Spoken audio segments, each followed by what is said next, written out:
Yo, c'est Noémie et aujourd'hui je vous retrouve pour vous présenter le classement de toutes les séries que j'ai terminées et notées dans leur intégralité.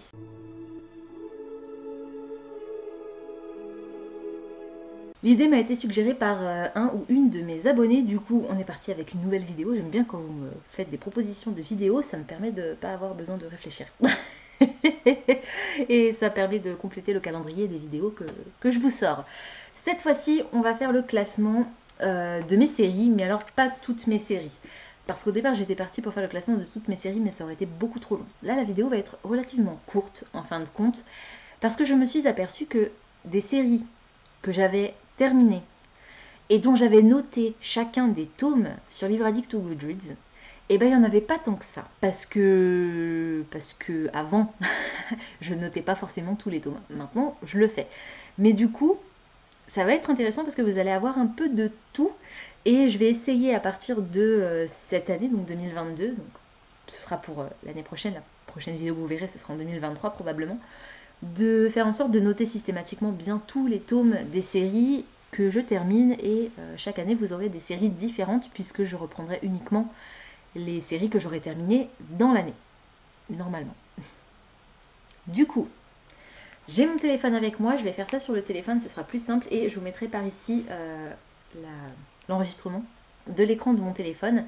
Les séries, au total, il y en a 11. Ok, donc comme vous pouvez le constater par ici, j'ai mes séries en bas et j'ai le classement juste au-dessus. J'ai fait un classement du style podium, bronze, argent, or et diamant pour les perles. Et j'ai classé ces séries par note globale. J'ai fait la moyenne en fait des notes que chaque tome a eu et ça m'a fait une note globale pour la série complète. Et comme vous pouvez le constater à la vue des premières séries qui apparaissent tout en bas, on a pas mal de styles qui se mélangent. La première série, c'est la trilogie du mal de Maxime Chatham. C'était mes premiers romans de l'auteur. Je n'en ai pas relu depuis. Et bien que j'ai énormément aimé cette série, j'ai pas spécialement l'intention de me replonger dans les autres œuvres de l'auteur. C'est pas un genre qui m'attire plus que ça et je préfère me consacrer sur les genres que j'apprécie beaucoup plus, style la fantasy. J'ai noté l'intégralité de la trilogie du mal, 18,33 sur 20, ce qui lui permet d'obtenir une médaille d'argent. On passe à la saga Twilight. Alors, il faut que vous sachiez que, si vous ne le savez pas déjà, à l'époque où Twilight est sorti, je les ai lus tout de suite. Je fais partie des personnes qui ont découvert Twilight à l'époque où les livres sont sortis, et pas de ceux qui font partie, et pas de ceux qui l'ont découvert plutôt à l'époque où la série est sortie en film. Donc je fais partie des fans de la première heure, on va dire. Alors depuis, mon engouement a bien entendu légèrement diminué, mais j'ai des réminiscences de mon époque fan absolue de Twilight. À l'époque où Twilight est sorti, je passais mes nuits à recopier les bouquins sur mon ordinateur. J'avais les bouquins à côté et je retapais le texte intégralement à l'ordi. Et je faisais ça en boucle. Je les relisais non-stop, je lisais des fanfictions non-stop et je ne dormais pas de la nuit. J'étais obsédée par Twilight autant qu'une ado peut être obsédée par un sujet. Donc, rien que pour ça, Twilight, c'est une série à laquelle j'ai mis 20 sur 20, c'est une série coup de cœur, c'est une série nostalgie, c'est... Voilà, ça peut paraître ridicule maintenant que je vous en parle, j'ai 30 ans, hein. Mais pour moi à l'époque, c'était toute ma vie. Donc, Twilight, pour moi, c'est du diamant. Ok, vous pouvez me juger, ça m'est égal. Ensuite, on passe à la série Le faiseur de rêve de Laini Taylor, c'est une duologie que j'ai adorée. C'est hyper poétique, on est sur de la fantaisie. J'espère que l'autrice va écrire d'autres choses dans le même univers. La fin du tome 2 laisse penser que peut-être il y a matière à. C'est une série qui n'a pas été un coup de cœur intégral, mais à un détail près. En gros, je lui ai mis 19,5 sur 20, ce qui lui permet d'obtenir une médaille d'or. Les étoiles de noces Ed de Sophie Germain. C'est une série bitlit que j'ai adorée et que j'ai dévorée, les 4 tomes, en une journée. J'ai dévoré les 4 tomes en une journée. C'était juste... j'arrivais pas à m'arrêter, tout simplement. Il y a quelques petites choses qui m'ont dérangée dans cette série, et notamment un scénario bien précis que je déteste dans la fantasy, dans le fantastique. Voilà, c'est un élément qui me gêne énormément. Si vous avez lu la série Hush Hush, Les Anges Déchus, de Becca Fitzpatrick, mais que vous n'avez pas encore lu Les Étoiles de Noce Head, je pense que Les Étoiles de Noce Head pourront vous plaire si vous avez aimé Hush Hush, mais dans les deux sagas, il y a ce scénario à un moment donné dans le tome 3, je crois, dans les deux d'ailleurs. Et je déteste quand les auteurs font subir ça à un personnage. Ça a été le cas dans Les Étoiles de Noce Head, c'est ça qui fait que cette série n'a pas été un coup de cœur intégral, mais je lui ai quand même mis 19,4 sur 20 au total, ce qui lui permet d'obtenir elle aussi une médaille d'or. This Rebel Wave de Sarah Rush. J'ai lu également This Divided Shores, qui est le tome 2, et je ne sais pas pourquoi cette série, en fait, si, je sais pourquoi. Je pense que c'est parce que c'est la première série, et surtout le premier roman, que j'ai lu en étant adulte, intégralement en VO, donc en anglais, et que j'ai apprécié ma lecture. On est sur un peu de la piraterie. J'ai vraiment énormément aimé ce titre, ça a été un coup de cœur, j'ai adoré les personnages, j'ai adoré l'ambiance, les décors. Le tome 2 pour moi était à la hauteur du tome 1, je l'ai tout autant aimé. Ces deux tomes ont été de véritables coups de cœur. Peut-être que c'est parce que c'est une duologie et que l'histoire ne s'est pas forcément éternisée que je leur ai mis d'aussi bonnes notes. Quoi qu'il en soit, étant donné que les deux tomes ont été des coups de cœur, la série a reçu pour moi la note de 20 sur 20 et c'est donc du diamant. La passe miroir de Christelle Davos. Alors, si on occulte le tome 4, cette série pour moi, c'est du diamant. Mais le tome 4 existe. J'ai lu le tome 4. Malheureusement. Pourquoi, Christelle? Pourquoi? J'ai adoré les 3 premiers tomes. Je pense que mon préféré, c'est Les Disparus du clair de lune, le tome 2. Donc, je suis pas sûre parce que j'adore aussi le tome 1, le côté on découvre l'univers et les personnages. Voilà. Mais j'aime énormément Les Disparus du clair de lune. J'aime aussi beaucoup certains éléments de Babel. Mais voilà, enfin bref.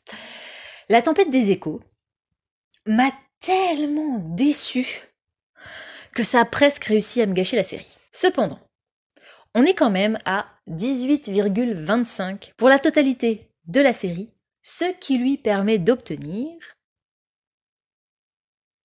une médaille d'argent. Harry Potter de J.K. Rowling. On va passer sur l'autrice et on va se rappeler que Harry Potter, c'est quand même un énorme pan de ma vie de lectrice. C'est la série chouchou, c'est la série nostalgie. On regarde les films tous les ans, on relit un tome ou 2 ou 8, 7. 7 parce que l'enfant est l'enfant maudit, c'est ça? Pour moi, n'est pas un tome, c'est une aberration. Bref, on va parler de l'intégralité de la série jusqu'au tome 7. Il n'y a pas de suite à Harry Potter. Elle s'arrête au tome 7. Point. Je me suis construite, ma vie de lectrice et moi-même, hein, en tant que personne, je me suis construite en partie grâce à Harry Potter, aux valeurs qui, malgré tout ce que l'autrice pourra dire aujourd'hui, sont des valeurs qui me ressemblent.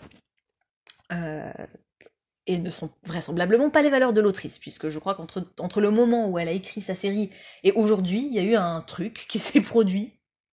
Je ne sais pas quoi. Bref, tout ça pour dire que je pouvais pas faire autrement, en fait, que de mettre Harry Potter dans le diamant. Voilà, c'est pas possible en fait. Pour moi, il y a tout qui va dans cette série, il n'y a pas un truc qui est moins bien que les autres. À part l'autrice. Mais la question n'était pas là. Rosen de Laetitia Dunay. J'ai adoré cette duologie, c'était la première fois que je lisais de la fantasy orientale et je l'ai énormément aimée. J'ai adoré, alors il y a des petites choses qui m'ont dérangée, mais je suis tombée sous le charme de la plume de l'autrice, de l'univers, des décors, des costumes, des personnages. C'était vraiment hyper chouette, j'ai été bouleversée et je lui ai mis 19 sur 20 pour la totalité de la série, ce qui lui permet d'obtenir une médaille d'or. Kayla Marshall d'Estelle Wagner. J'ai été un petit peu déçue par le tome 3, qui a pris une tournure que je n'ai pas appréciée spécialement, puisque, à nouveau, on a ce fameux scénario dont je vous parlais pour les étoiles de Noshead ou pour les anges déchus, que j'aime pas. Alors, oui, c'est le même scénario, mais avec un twist. Enfin, voilà, c'est le même scénario, mais un autre scénario mélangé. Enfin, bref. J'ai beaucoup aimé cette trilogie, à tel point que j'ai racheté le premier exemplaire quand mon exemplaire dédicacé a pris la flotte et a été malheureusement détruit. Ben, je l'ai racheté. Donc, c'est vous dire à quel point j'apprécie cette série. Et je lui ai mis 18,66 pour l'intégralité voilà, des 3 tomes, ce qui lui permet d'obtenir une médaille d'argent. Terre de brume de Cindy Van Wilder, je l'avais lu dans le cadre du PLIB 2020, je crois. Je l'ai beaucoup aimé, j'ai beaucoup aimé cette duologie. J'ai peut-être un peu moins apprécié le tome 2, on est sur une réécriture de la mythologie grecque, mais je trouve que c'était assez original et j'aimais bien ce côté réécriture de la mythologie, justement. C'était une série que j'ai bien aimée, c'était pas un coup de cœur, c'était pas non plus une série extraordinaire, mais je trouve qu'elle vaut le coup, et elle mérite un 16 sur 20, à mon avis, toujours à mon avis bien entendu, hein, ce qui lui permet d'obtenir une médaille de bronze. Et la dernière série, c'est Le Seigneur des Anneaux de Tolkien, que j'ai lu il y a pas très longtemps, je crois que c'est 2020, j'ai dû lire les trois tomes en 2020, en version audio. C'est ça qui m'a permis de lire l'intégralité de la trilogie en une seule année. Je crois que si je m'étais contentée de la version papier, j'aurais jamais terminé. J'ai énormément aimé ce classique, ça m'a permis de redécouvrir certaines choses, de découvrir certaines choses, de redécouvrir certaines choses que j'avais déjà découvertes dans les films. Et le style de l'auteur est absolument incroyable, donc j'ai vraiment beaucoup aimé cette série. Je lui ai mis 18,33 sur 20 pour les 3 tomes, ce qui lui permet d'obtenir une médaille d'argent. Et voilà, donc vous avez l'intégralité du classement de toutes les séries que jusqu'à présent j'ai terminées. Alors il n'y en a pas énormément, mais... Comme je vous le disais au début de la vidéo, j'avais prévu de vous inclure par ici le tableau et au fur et à mesure de le remplir tout simplement. Sauf que je me suis aperçue, après avoir terminé de filmer ça, que je n'avais pas repris l'enregistrement sur cette caméra. J'avais mis en pause et je n'ai pas repris. Donc, vous avez vu un écran avec le tableau tout court et mes petits mouvements de doigts et ma voix en off. Mais pas moi, à la caméra. C'est pas grave, j'espère que ça aura marché quand même parce que sinon ça veut dire qu'il va falloir que je retourne toute cette vidéo. Et du coup, vous verrez pas ce passage-là. C'est pas grave. Écoutez, je crois que je vais arrêter là parce qu'en fait, c'est la 4e vidéo que je tourne d'affilée et j'ai mal partout. Je me suis fatiguée et maintenant j'ai du montage à faire. Donc... c'est tout pour aujourd'hui, j'espère que cette vidéo vous aura plu. Comme d'habitude, n'hésitez pas à me dire dans les commentaires si certains des titres que je vous ai présentés aujourd'hui vous intéressent, si vous les avez déjà lus et surtout ce que vous en avez pensé. N'hésitez pas également à me dire quelles sont vos séries préférées et peut-être l'ordre dans lequel vous les rangeriez. Pensez à vous abonner à la chaîne, à liker et à partager cette vidéo, ça me fera toujours plaisir. Pensez également à activer la petite cloche des notifications qui vous permettra de savoir quand je poste de nouveaux contenus. En attendant de vous retrouver, je vous souhaite d'excellentes lectures et je vous dis à très bientôt dans une prochaine vidéo. Ciao!